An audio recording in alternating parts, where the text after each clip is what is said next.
हाँ भाई, केएल राहुल माना कि वर्ल्ड कप की टीम में न तुम्हें जगह मिली है न मुझे जगह मिली है, लेकिन इस श्रेयस अय्यर ने तुम्हारी लखनऊ को तुम्हारे घर में घुसकर ही ठोक के कोलकाता को टेबल टॉप बना दिया है। और जो रिकॉर्ड कभी किसी से नहीं टूटे थे, ऐसे ऐसे रिकॉर्डों को भी पानी पिला दिया है। हमने सुना था केएल राहुल अपने इलाके में तो किसी से हारता ही नहीं, लेकिन आज सबको बता दिया भाई, इलाका कुत्तों का होता है, शेरों का तो राज चलता है। अरे लखनऊ के इकाना स्टेडियम में आज से पहले कभी स्कोर ने 200 का आंकड़ा नहीं छुआ था, लेकिन हमने स्कोर को 235 तक पहुंचाया। फिर तुम्हारी झंडू पलटन को 137 पर निपटा के पूरे 98 रन से हराया। अरे श्रेयस अय्यर भाई, तुम्हारी टीम में एक से बढ़कर एक धुरंधर भरे पड़े हैं, इसलिए तुम ज्यादा उछल रहे हो। भाई हमारी टीम में तो ले दे के ये केएल राहुल ही है जिसने पूरी टीम का बोझ अपने कंधों पर उठा रखा है। जिस मैच में हमारा बल्ला चल जाए तो लखनऊ जीत जाती है, वरना भाई ऐसे ही टाइम टाइम फिश होती है। एक आध मैच में थोड़े बहुत हाथ पांव वो मार्कस स्टोइनिस भी मार लेता है, बाकी तो भाई सब गिनती पूरी करने के लिए खेल रहे हैं। इन कुणाल पांडा और दीपक हुड्डा जैसों ने टीम का ऐसा बंटाधार करके रखा है, रन बनाना छोड़ो, क्रीज पर टिक ही ना सकते। ये लोग बल्लेबाजी नहीं बल्कि भूमि पूजन करने आते हैं, कैमरे में अपना चेहरा दिखा के वापिस पवेलियन की तरफ लौट जाते हैं। ऐसी झंडू टीम पल्ले पड़ी है, केएल राहुल की सारी करी कराई मेहनत पर पानी फेर दिया।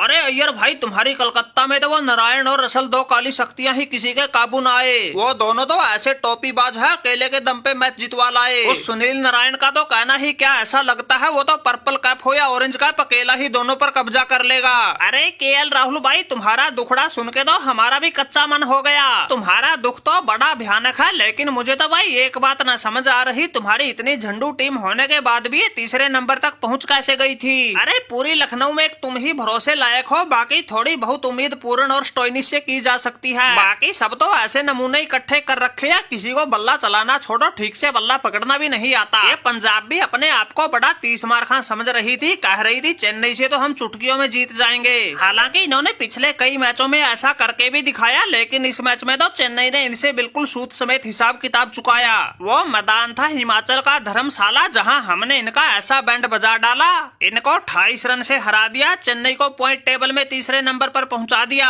हालांकि जंग बिल्कुल भी आसान नहीं थी, लेकिन हमारे जड्डू विधायक जैसों ने अकेले के दम पे पूरे मैच का पासा पलट दिया। क्यों भाई गब्बर, तुम्हारी पंजाब का तो हाल बेहाल हो गया, लगता है बोरिया बिस्तर बांध लो, प्ले ऑफ में पहुंचना तुम्हारे बस की भी बात नहीं। अरे भाई ऋतुराज गायकवाड़, अगर टीम में ये गब्बर होता अकेला ही कर देता प्ले ऑफ का जुगाड़। एक हमारी कमी ही तो टीम को खल रही है, इसलिए पंजाब की कोई पेश न चल रही है। माना कि कोलकाता ने तो लखनऊ के सामने स्कोर ही इतना पहाड़ जैसा खड़ा कर दिया था, जिसके बारे में किसी ने सोचा समझा नहीं था। लेकिन गायकवाड़ भाई, तुम्हारा तो स्कोर ही कुछ ना था, तुमने तो टारगेट ही सिर्फ 168 रन का दिया था। बस क्रीज पर टिकने की देर थी, रन तो अपने आप बन जाते।